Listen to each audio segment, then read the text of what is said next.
दोस्तों, इस समय उत्तर प्रदेश में बढ़ रहे अपराध की वजह से वहां की राजनीति काफी गरमाई हुई है।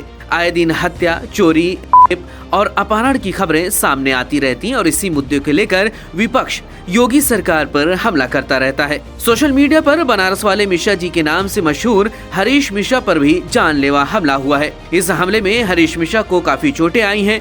आरोप है कि करनी सेना के कार्यकर्ताओं ने मिश्रा जी के एक बयान से नाराज होकर उनके घर में घुसकर उन पर जानलेवा हमला किया है। हमला करने वाले कुछ युवकों में से 2 युवकों को स्थानीय लोगों ने मौके पर ही पकड़ लिया। स्थानीय लोगों ने उन दोनों की पिटाई करके पुलिस को सौंप दिया है। इस घटना के बाद पूरे वाराणसी में समाजवादी पार्टी कार्यकर्ताओं ने जमकर बवाल काटा और इस सिलसिले में मिश्रा जी ने पुलिस में शिकायत भी दर्ज कराई है। विषय करणी सेना के द्वारा हत्या करने के प्रयास करने के संदर्भ में महोदय, मैं प्रार्थी हरीश मिश्रा उर्फ बनारस वाले मिश्रा जी पुत्र राधे कृष्ण मिश्रा सी 19/59 के काशी विद्यापीठ वाराणसी आज दिनांक 12/4/2025 को दिन शनिवार लगभग 1:45 पर करणी सेना के द्वारा मेरे हत्या की नियत से मेरे ऊपर मेरे घर के पास जानलेवा हमला कर दिया।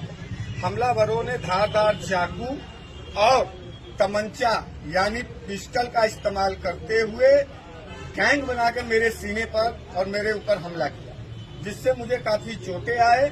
हमलावर द्वारा तमंचा का भी इस्तेमाल किया गया। हमलावर लगभग 8 और 9 की संख्या में थे।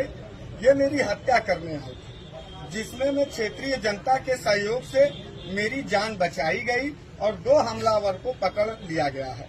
क्षेत्रीय जनता ने थाने को अपराधियों को सौंप दिया है। अतः श्रीमान जी से निवेदन है कि असलहा बरामद करते हुए आरोपियों के ऊपर उचित से उचित कार्रवाई करने की कृपा की जाए। आइए जानते हैं कि असल मामला क्या है। दरअसल अभी कुछ दिन पहले सपा के सांसद रामजीलाल सुमन ने राणा सांगा को गद्दार कहा था। इस बयान से करनी सेना ने 12 अप्रैल को आगरा में एक बड़ी प्रतिरोध रैली बुलाई थी। इसी मामले को लेकर कुछ दिन पहले सपा नेता हरीश मिश्रा यानी बनारस वाले मिश्रा जी ने करनी सेना को कुकर्मी सेना बताते हुए चुनौती देते हुए कहा था कि करनी सेना के लोग जगह तय करके फरियाले, सपाई इन गुंडों से नहीं डरते। एक YouTube चैनल पर दिए गए उनके ये बयान बहुत ही वायरल हुआ था। इसी बयान के बाद से करनी सेना से जुड़े लोग सोशल मीडिया पर और फोन पर हरीश मिश्रा को लगातार धमकी दे रहे थे। शनिवार को करनी सेना से जुड़े कुछ लोग दोपहर 1:30 बजे काशी विद्यापीठ के पास हरीश मिश्रा के घर में दाखिल हुए और उन पर चाकू और हथियारों से हमला कर दिया, जिसके कारण मिश्रा जी लहूलुहान हो गए। लेकिन स्थानीय लोगों ने करनी सेना के 2 लोगों को पकड़कर जमकर पीटा। हंगामे की खबर पाते ही पुलिस मौके पर पहुंची और हरीश मिश्रा की शिकायत पर मामला दर्ज कर लिया है। वहीं इस मामले को लेकर सपा मुखिया अखिलेश यादव ने प्रदेश की कानून व्यवस्था पर तीखा हमला किया है।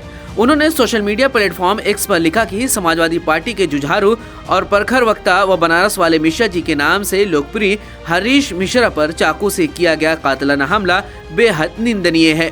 उनके रक्त रंजित वस्त्र उत्तर प्रदेश में ध्वस्त हो चुकी कानून व्यवस्था की निशानी है। सपा का हर कार्यकर्ता ऐसे हमलों को झेलने की शक्ति रखता है। देखते हैं कि उत्तर प्रदेश की तथाकथित सरकार के क्रियाहीन शरीर में इस घटना के बाद कोई हलचल होती है या नहीं।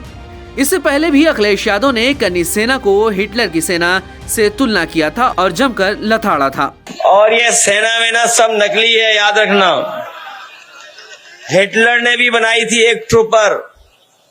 हिटलर अपने समय पर एक फौज रखता था, अपने कार्यकर्ताओं को पुलिस की वर्दी पहना देता था, फौज की वर्दी पहनाता था, फिर अपने विरोधी लोगों को पिटवाता था।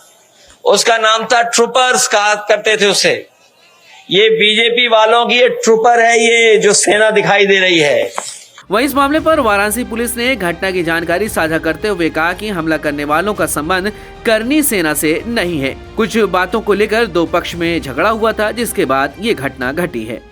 आज थाना क्षेत्र सिगरा में 2 पक्षों के बीच में किसी बात को लेकर मारपीट की सूचना मिली थी। इस सूचना पर तत्काल स्थानीय पुलिस पहुंचकर 3 को हिरासत में लिया गया था और दोनों पक्ष को चोट आई है। दोनों को मेडिकल के लिए भेजा गया और दोनों तरफ से तहरीर भी प्राप्त हुई है और तहरीर के आधार पर सुसंगत धाराओं पर अभियोग पंजीकृत कर आवश्यक कार्रवाई किया जा रहा है। और उल्लेखनीय बात यही है कि ये इसमें से कोई भी व्यक्ति करनी सेना से रिलेटेड नहीं है, ना कोई सदस्य है। किसी बात को लेकर इन लोगों के बीच में ये लड़ाई झगड़ा हुई थी और इसमें मुकदमा पंजीकृत कर आवश्यक कार्रवाई किया जा रही है।